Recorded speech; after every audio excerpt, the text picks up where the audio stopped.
कहे यार मैं सुनो हूँ कि बांदा में चोरी बहुत होती है।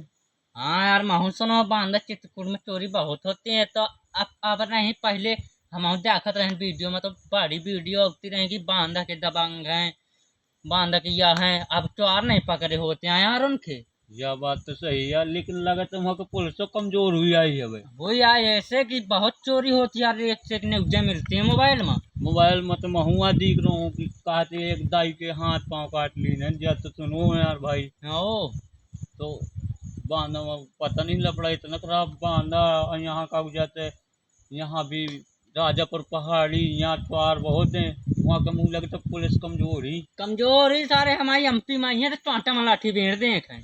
हमारे यहाँ अगर यूपी एमपी में घुसी हैं तो या मान ले उनके पाटा में लाठी न बेड़ दिन का चोरन के तुम बहु बहु चल हैं। हाँ चल, अब बड़ी हों दे चोरी का, पुलिस तो कमजोर है ही। हाँ तो क्या करिए। का कर